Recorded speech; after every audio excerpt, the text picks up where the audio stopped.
hacer una pequeña presentación que tiene más o menos 3 o 4 tiempos. En un primer momento quiero hablar algunos aspectos de Ugarit, precisamente, y algunos asuntos que se trabajaron luego en el texto bíblico veterotestamentario.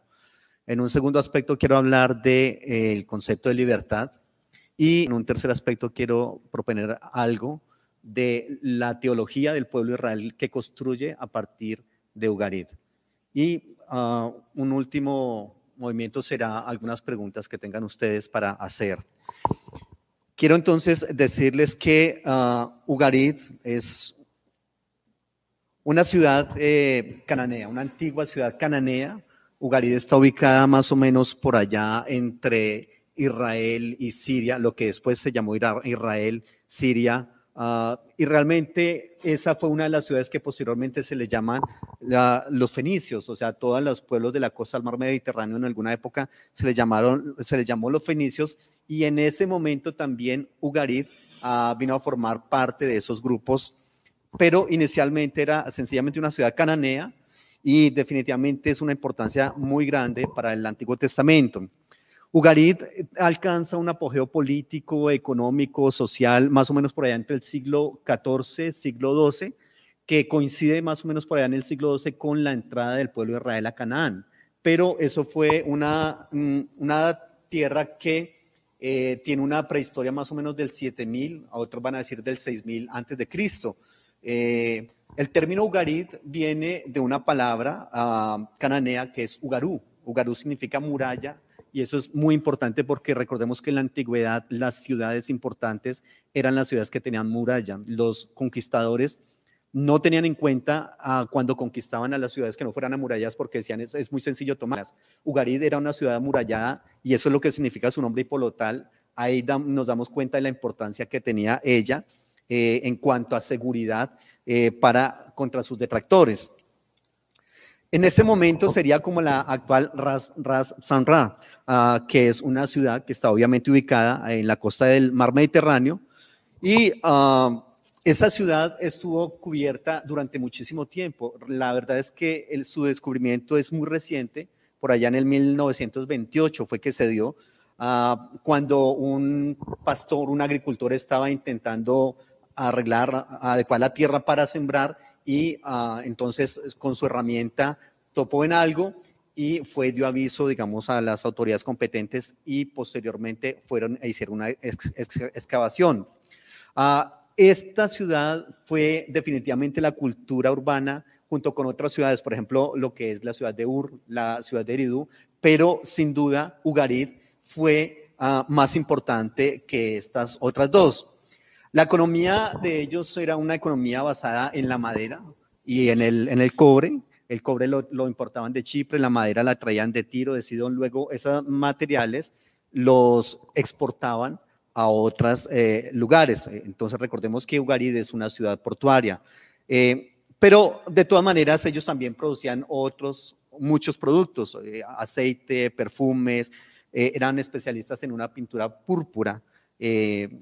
Y también ellos tenían una escuela, era una ciudad bastante desarrollada, tenía unas calles más o menos de 2 metros de anchas, calles rectas, tenía escuela primaria y secundaria, tenía 4 bibliotecas. Los funcionarios de ellas eran muy notables, muy versados, brillantes, diplomáticos, y esta ciudad obviamente formó unos lazos comerciales muy, muy fuertes con otros lugares, y eso hizo que ellos tuviesen que aprender muchos idiomas. Al ser la palabra escrita y oral, digamos, un medio de comunicación con esos otros pueblos a través de las cartas y todo ese asunto, pues entonces ellos se dieron en la tarea de tratar de investigar y tratar de sintetizar el idioma, porque había otros idiomas, pero Ugarit definitivamente hizo un aporte muy, muy grande en ese aspecto. Ellos tenían otros oficios, ¿no? Construcción, industria textil, eran fuertes en eso.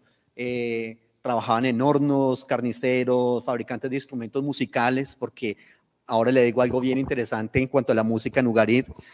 Habían fabricantes de armas, joyeros, maestros, marineros, bueno, en fin, incluso sacerdotes, obviamente, ¿no? Esta ciudad tuvo tanto éxito y tanta influencia que incluso, mire dónde está Ugarit, es lo que llamaríamos, estaría al norte, como le comento, de lo que después se llamaría Israel, y tuvo una influencia bastante fuerte con Egipto, una influencia mutua, y eso es bastante ya decir en esa época, ¿correcto? Como le comento, había una escritura que se llamaba la escritura cuneiforme. Esa escritura fue, digamos, diseñada por los sumerios mucho tiempo antes, 3500 antes de Cristo, pero resulta que era demasiado densa. Se la ha, digamos, relacionado o comparado con todos esos caracteres japoneses que son miles y miles y que eso no, casi nadie entiende eso. Así es de que, si bien esa escritura cuneiforme estaba siendo utilizada por los acádicos, por babilónicos, por los elamitas, los hititas, asirios, todo eso, pero era bastante densa. Entonces, como le comento, Ugarit fue la cuna del alfabeto porque revolucionó ese sistema de escritura. Porque ellos lo que hicieron fue intentar darle un sonido. Primero, sintetizaron todo ese alfabeto a 30 letras nada más, a 30 letras, y a cada letra le colocaron un sonido y un símbolo, y vieron cómo muchas palabras se podían empezar, digamos, a representar por esas letras, esos sonidos. Y así entonces fue el origen de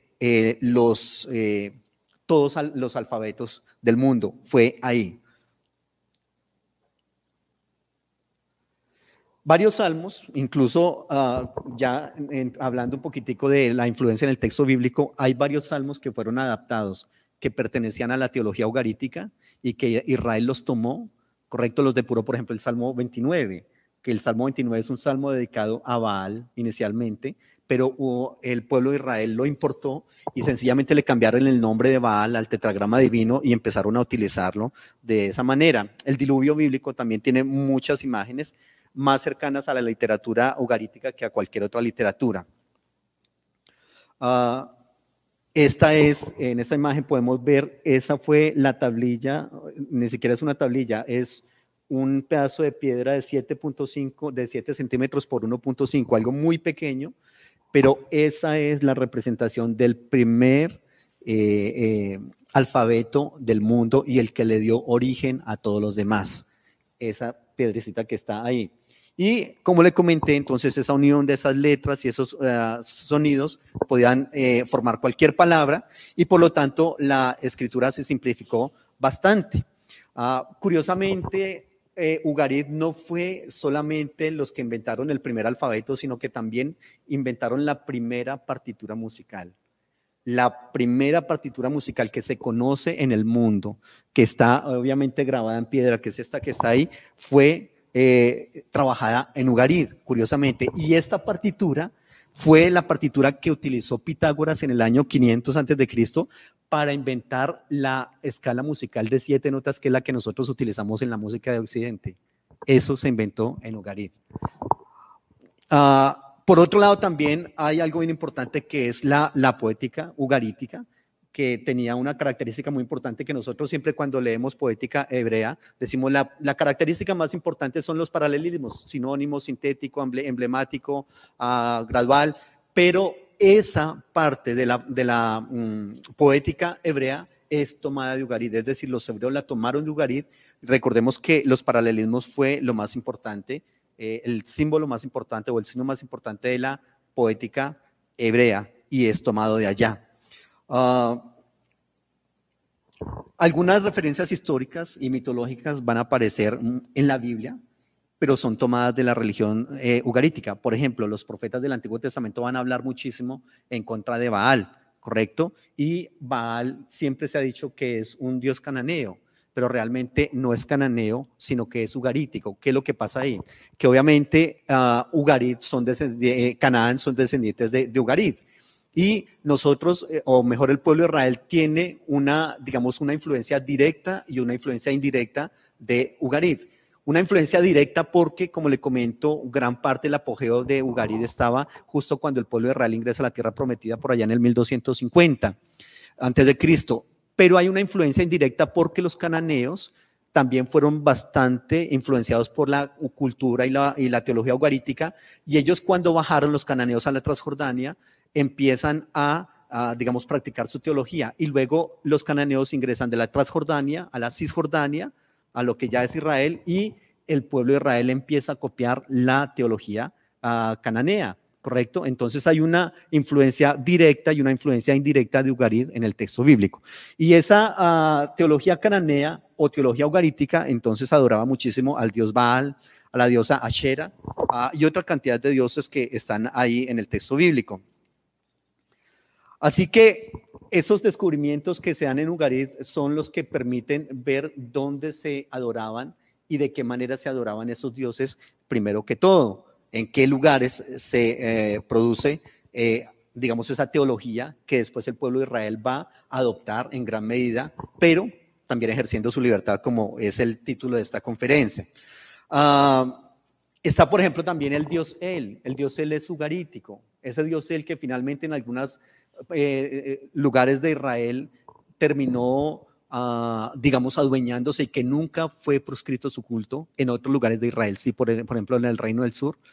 Ese dios El fue un dios que es de origen ugarítico y tiene varios, digamos, varios títulos. Se le llama el padre de los hombres, el padre de los dioses, ¿correcto? Fue el patriarca de todos esos dioses de Ugarit. Bueno, y hay una cantidad de teología, se le ve siempre sentado en un trono, con la barba gris, con una cantidad de sabiduría. Y otros nombres que nosotros utilizamos muchísimo en nuestra teología veterotestamentaria son, por ejemplo, el Shaddai, el Elión, el Olán. Pues esos nombres son ugaríticos. Eran algunos títulos, bueno, mejor hablemos de títulos, son títulos que se le daban también a los dioses ugaríticos y que Israel los toma posteriormente, ¿correcto? Y empieza a construir a partir de ahí, digamos, las características o algunas de las que sean características del Dios de Israel. Fueron tomadas de allá. Había otros dioses sin duda, como le comento, Baal, Ashera, el dios Yam, que es el dios del mar, el dios Mut, que es el dios de la muerte, todos están allá. Había también templos, 2 templos en la ciudad, había un templo de Baal, otro templo para el dios Dagón, cuidado, el dios Dagón que nosotros decimos siempre, ese era el dios de los filisteos, pues no era el dios de los filisteos, era el dios de los ugaríticos. Ellos, los filisteos, posteriormente también lo adoptan para llevar a cabo su propia teología, pero es de origen ugarítico también. Por otro lado, curiosamente los de Ugarit tenían al pueblo de Israel, tenían el desierto como casa de los demonios.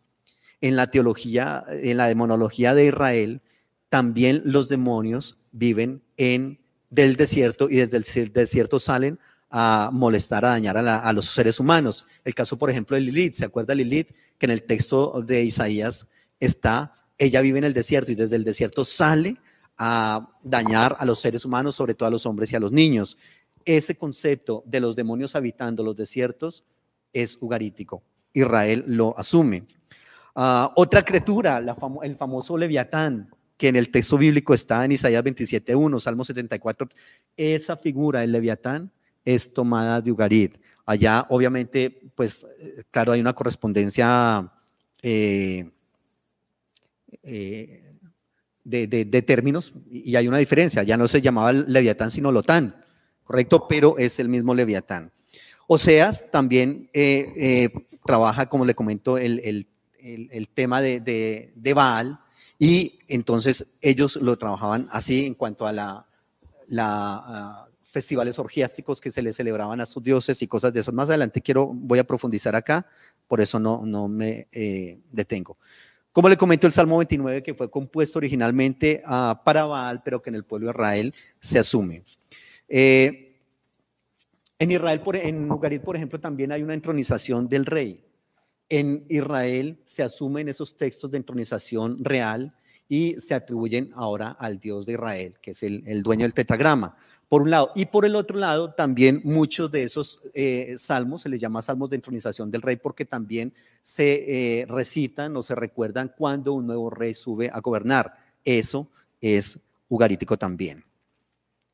Hay otra cantidad de insumos teológicos, por ejemplo, el famoso chivo expiatorio a Azazel. ¿Se acuerdan ustedes el chivo de Levíticos 16, del 7 al 10, que colocaban un chivo, la mano sobre un chivo y lo enviaban al desierto? Eso era una ceremonia ugarítica. Israel la toma, correcto, y en Ugarit se llamaba, era el rito eliminatorio, porque obviamente era un animal que se llevaba o se enviaba a la muerte, pero allá lo ejercía una sacerdotisa, curiosamente. En Israel no hay sacerdotisas, en Israel solamente hay sacerdotes hombres. También hay un culto a la muerte en Ugarit, y ese culto se trabaja en Ezequiel 43, 6, 9, 1 Samuel 28, y también hay una comida festiva en Israel y en el Antiguo Testamento la comida es algo muy, muy importante, ¿no? O sea, la comida es un proceso que se da para hacer pacto entre los dos que comen. Ese famoso texto, aderezas mesa delante de mí en presencia de mis angustiadores. Lo que el salmista está diciendo es: recuerde que usted y yo tenemos un pacto de sal, se llamaba, hemos comido. Y eso lo obliga a usted a que me proteja, era como lo que es. Muy bien, eso en cuanto a Ugarit. Quiero en un segundo momento hablar del concepto de libertad, ¿correcto? En el texto bíblico. Libertad es disponer de uno mismo, en palabras, digamos, grosso modo, disponer de uno mismo independientemente de los demás. Así se podría tratar de definir la libertad.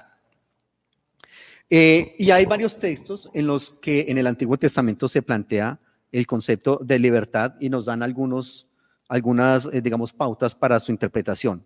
Por ejemplo, libertad en Levítico 19:20 es despedir, dejar ir libre a una persona o emanciparla.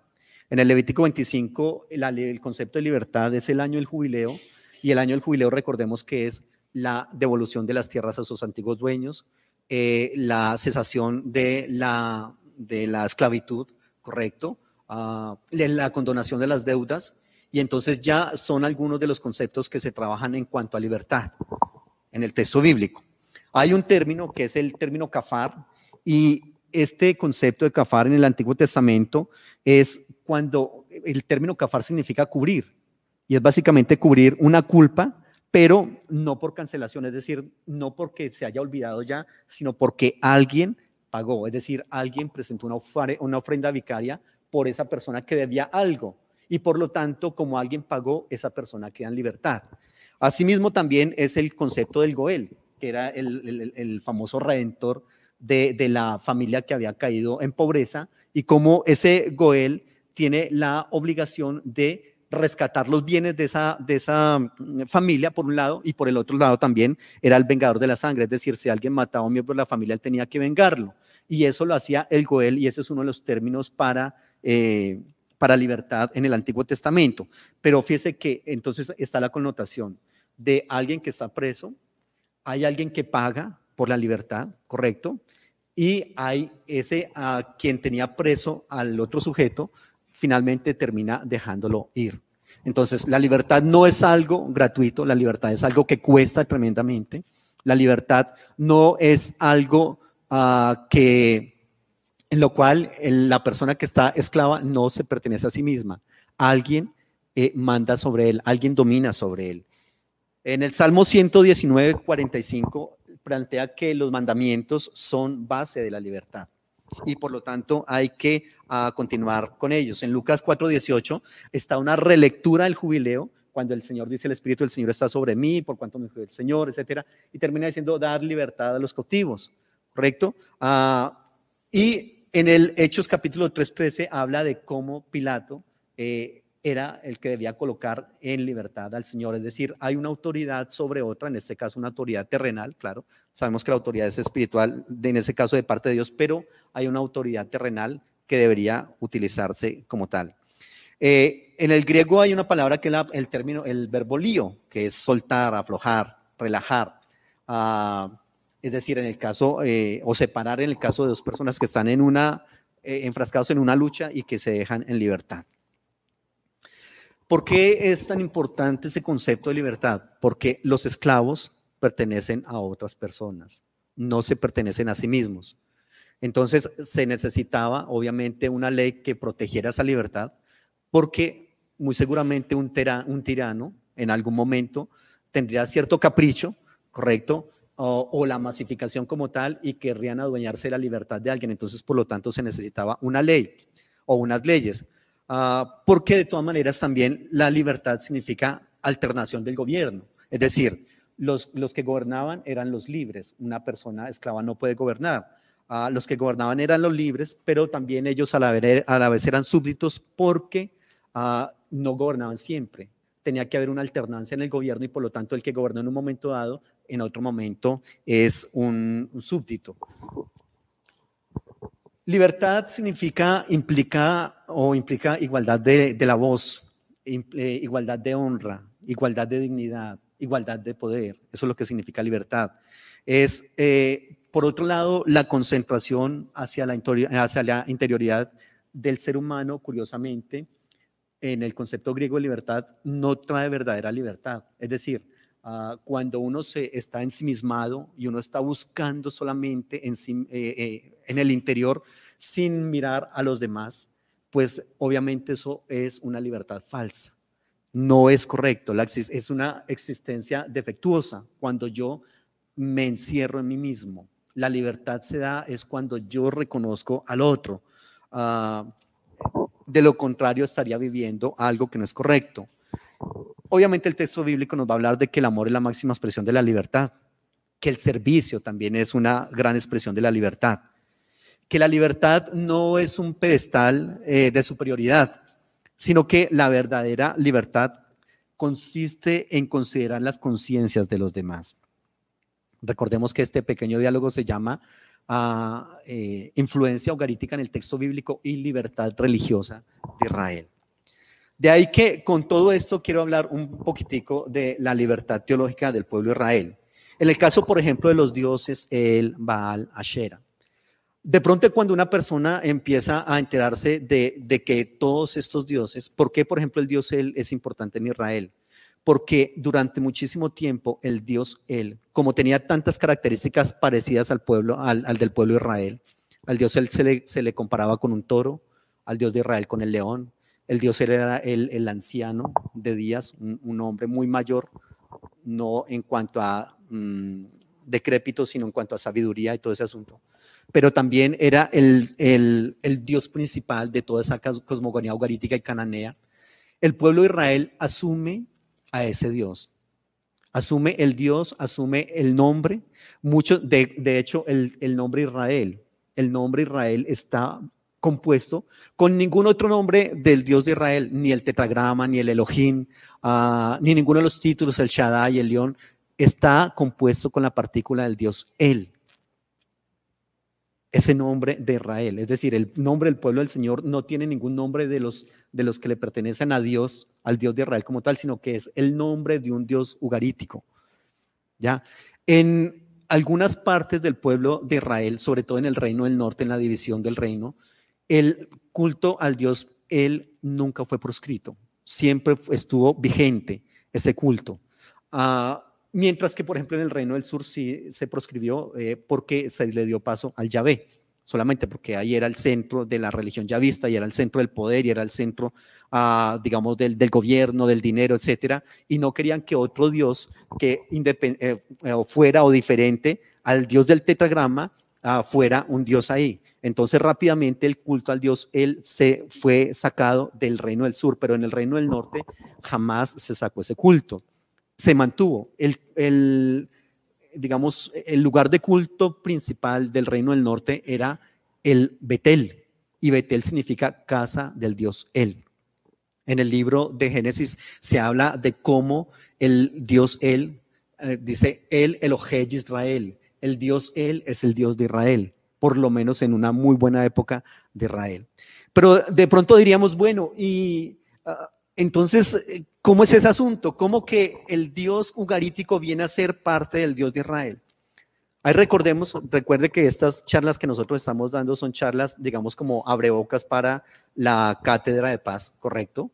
Parte de esa paz, como le estoy diciendo, y de la libertad es el reconocimiento del otro. El Dios de Israel reconoce que esas características y ese Dios, Él tiene muchísimo que aportar a su teología.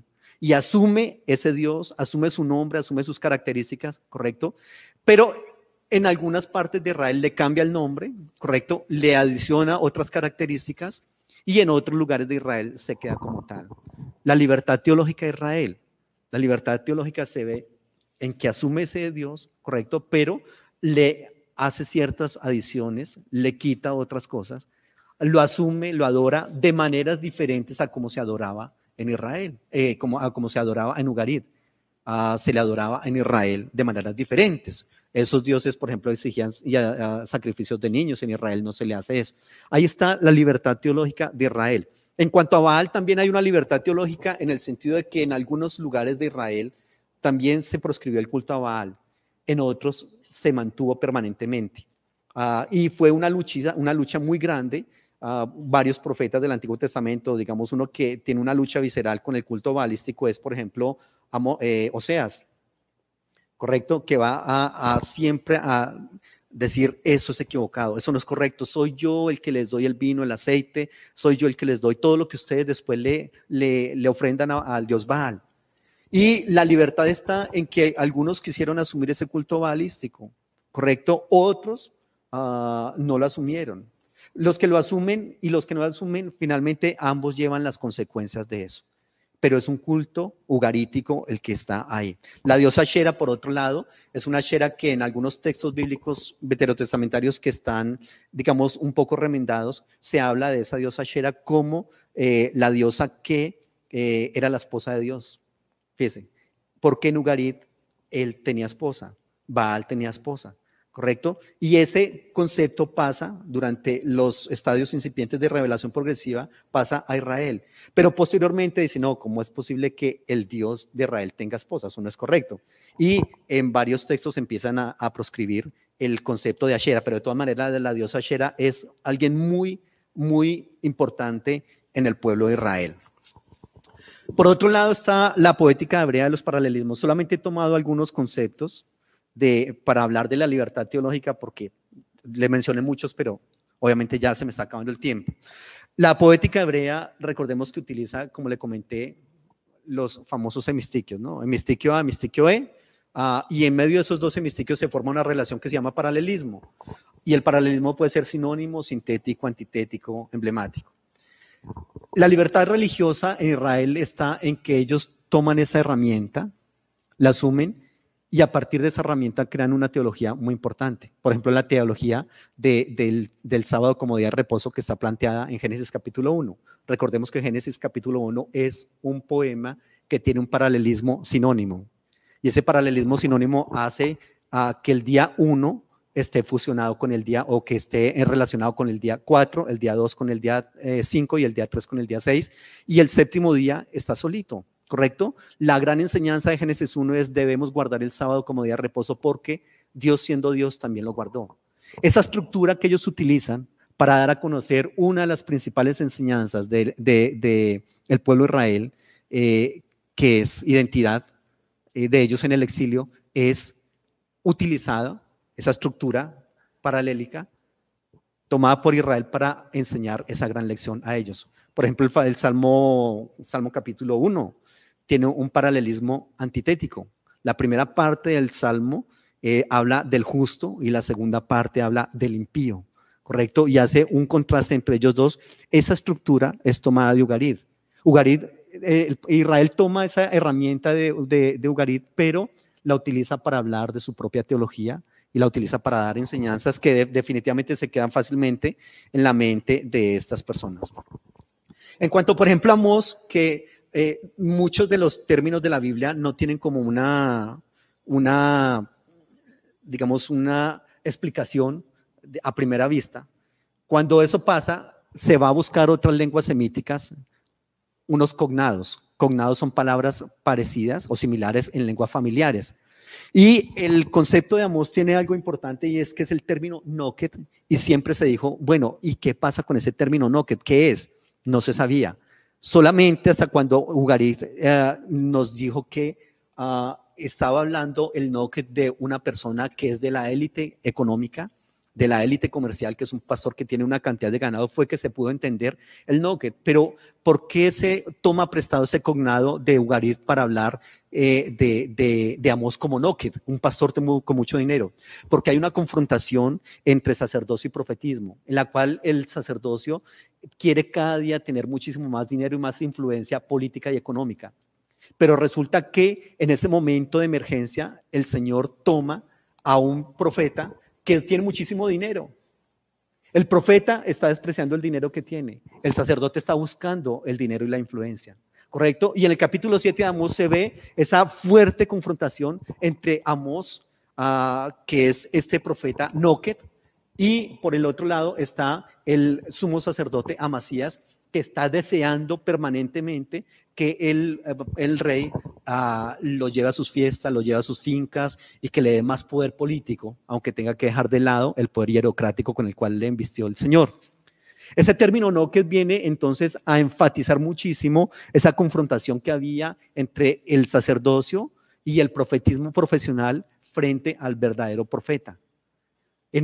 Con la confrontación entre Amós y Amasías, Amós utiliza dos términos para pastor, el término boquer y el término noquer.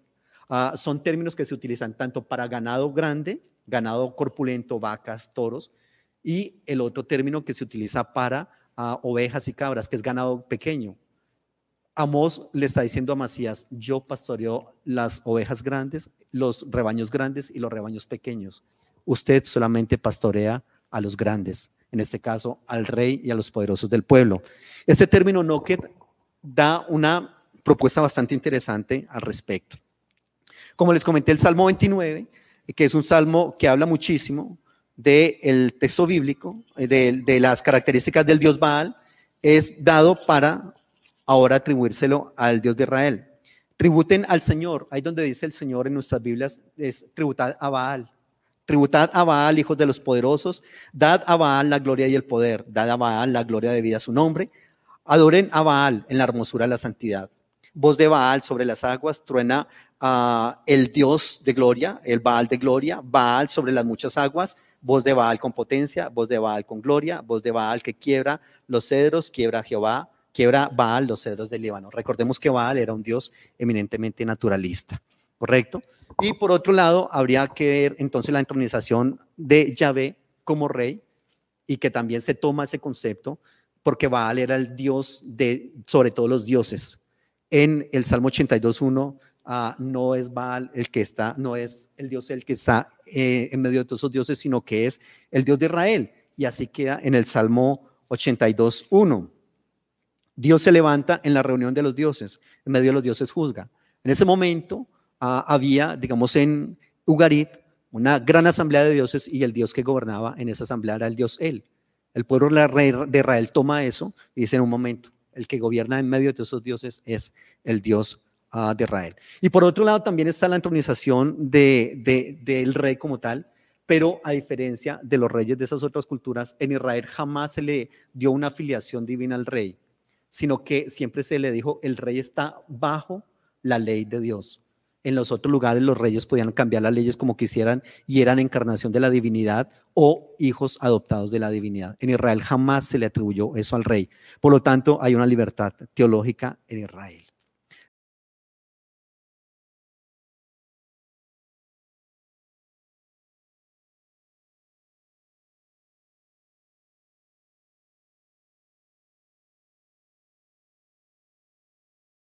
Las ha causado, porque de todas maneras, o sea, Dios existe independientemente del ser humano, pero desde la perspectiva humana, Dios es un constructo del ser humano, ¿correcto? Es decir, cada una de las cualidades que tienen los diferentes dioses es porque los pueblos necesitan dioses de esas cualidades, ¿correcto? Claro, Israel intenta solucionar esa fractura diciendo: nosotros tenemos uno que es el Elohim, ¿se acuerda? Y que el Elohim es un plural majestático. Pero definitivamente cuando se le quitan todos esos dioses a esas otras culturas, pues hay cierta, digamos, ruptura de las relaciones porque, perdón, es que me está negando mi Dios. ¿Por qué no puede convivir su Dios con el mío? Estoy hablando de lo que estaba pasando allá. La historia del monoteísmo básicamente tiene, digamos, como tres aristas que se tienen que ver: una política, una económica y una teológica, pero curiosamente la teológica es la menos fuerte de las tres.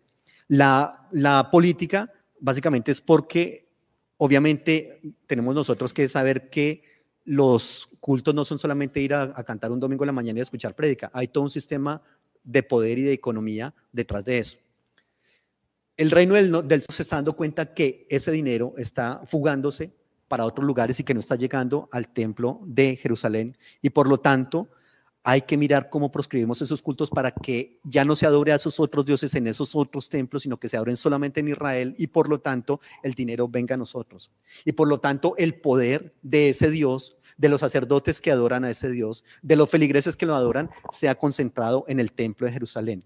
Entonces obviamente hay una fractura tremenda, porque recordemos que cuando está la división del reino, cuando el grito de guerra civil que se da en el reino del norte es Jerusalén, cada uno a sus dioses, Israel a sus dioses, ¿ya? Es decir, no vamos a adorar a este Dios que nos tiene subyugados, que nos tiene explotados, que nos tiene con unos impuestos tremendamente elevados, vamos a adorar a otros dioses que no son tan caros como este, que la adoración y que la explotación no es tan costosa como esta, ¿correcto? Y entonces ellos deciden adorar a otros dioses. ¿Por qué no pensar que el Dios Él es un Dios que, si bien se llama de una manera diferente al Dios del tetragrama en Israel o al Elohim, ¿por qué no pensar que también es Dios? Entonces hay más de dos dioses o tres o cuatro. No, ¿por qué no pensar que esas personas también tienen una adoración diferente a la mía? Que mi espiritualidad no es la única espiritualidad válida, que hay muchísimas expresiones de espiritualidad que definitivamente el Señor las podrá usar, y que no todas las expresiones de espiritualidad que proceden del cristianismo en este caso, o del pueblo de Israel, eran avaladas por ese Dios. Así como Israel no avalaba muchas expresiones de espiritualidad para ese Dios, él allá, el Dios de Israel tampoco avalaba muchas expresiones de espiritualidad que se le daba al pueblo de Israel. Ejemplo de eso es el siglo VIII, un culto espectacular, y el Señor les dice: estoy agotado, no deseo más arroyos de aceite, sacrificios de animales gordos, eso me da asco, no me lo sigan ofreciendo. Israel pensaba que era todo espectacular. Así de que de pronto el monoteísmo tiene sus aspectos bien interesantes, pero quizás otros no tanto. Y que sería muy interesante que no se fraccionara eso para tratar de que el Dios de todos sea uniformado, de que tenga las mismas características, no porque de pronto esa característica que es importante para usted no es importante para mí.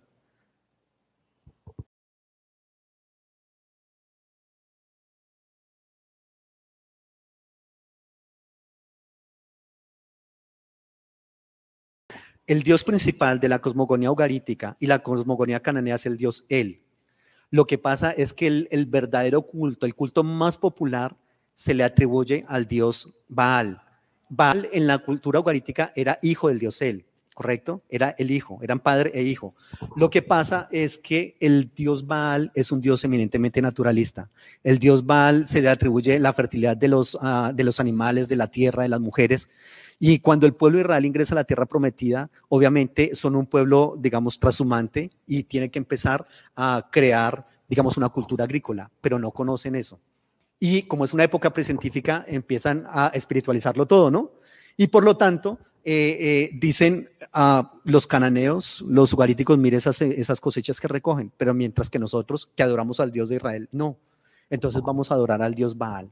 Y el culto verdadero, popular, era el culto baalístico, ¿ya? Mientras que el culto al Dios Él era un culto más bien como honorífico. Es el papá, hay que respetarlo, hay que valorarlo, pero al que necesitamos realmente es al Dios Baal.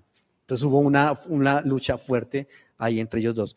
Y realmente Israel, y qué pena tener que decirle esto, Israel jamás en su historia fue monoteísta. Lo que pasa es que hay textos como el Shema Yisrael Adonai Eloheinu Adonai Echad, Jehová nuestro Dios, Jehová uno es, y la gente piensa que como está el Shema enunciado, tal cual es la realidad. No, una cosa es, digamos, el ideal, que ese es el ideal, y la realidad es diferente. Israel fue absolutamente politeísta todas las épocas de su historia.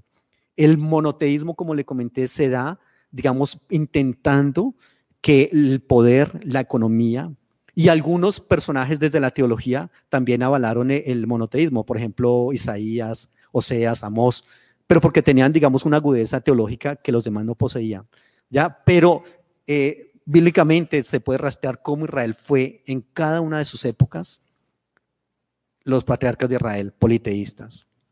Qué pena decirle esto, Moisés politeísta. A todas estas personas grandes en diferentes etapas cronológicas del pueblo de Israel son politeístas. El monoteísmo fue solamente un ideal en Israel que jamás se dio realmente. Era la predicación del pastor el domingo en la mañana, ¿no? Cuando plantea, digamos, un ideal, pero la realidad es que es una cosa muy diferente. Muy bien.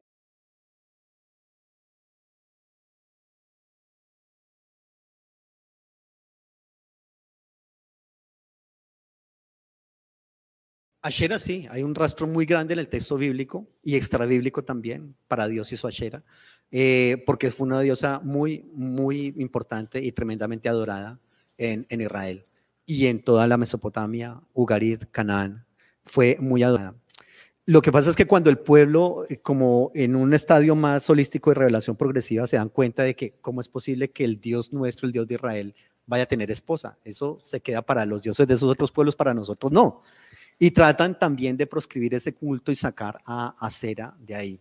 Eso también tiene muchísimo que ver en cuanto a que a la mujer se le coloca en la Biblia, en el texto bíblico, un rol bastante peyorativo, porque Ashera y mujer, pues femeninas, ¿no? Entonces, ¿cómo nosotros proscribimos el culto a Ashera en Israel y cómo nosotros entonces también tenemos que como minimizar la imagen de la mujer? Pero eso se da por allá en el exilio. Básicamente el que intenta hacer eso es Nehemías. Nehemías, que lo trabaja fuertísimo, ese concepto en contra de, y que recordemos que ahí es que se coloca por escrito el libro de Ruth, ¿no? En el posexilio en Babilonia, como una contrarreforma a la reforma de Nehemías. Está ahí. Y en cuanto a que si se le puede atribuir algo de femenino a Dios, de todas maneras el tetragrama divino tiene una terminación de la letra G, que es femenina. Una de las teorías que hay es que precisamente en ese tetragrama está, en esa última adición, la mención femenina. Es decir, quitemos la Shera, pero coloquémosle a este nombre una adición femenina, porque de todas maneras el tetragrama tiene una terminación femenina. ¿Ya? Entonces es posible, es una teoría que plantea básicamente Tomás Romero es el que plantea eso, porque el tetragrama, digamos, el nombre de Dios tiene una parte que es abreviado y otra parte que es, digamos, largo. Entonces se dice que el largo es la consecuencia de quitar a Shera, pero adicionar en el nombre la parte femenina.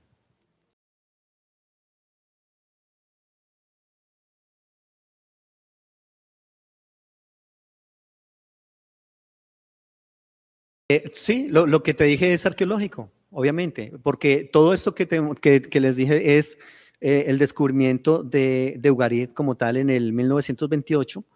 En el 1929 es la primera expedición arqueológica a Ugarit, donde encuentran todas estas tablillas y donde encuentran todos estos textos religiosos, culturales, porque solamente estoy hablando aquí de la influencia cultural, teológica de Ugarit, pero hay que hablar de la influencia económica, política, cultural, que son otros temas, pero los hay. Entonces, sí hay evidencia arqueológica de eso. Es decir, se encuentran documentos que hablan de estos, en este caso, este ser, y por eso entonces se asume, Israel lo empieza, digamos, a trabajar en su teología.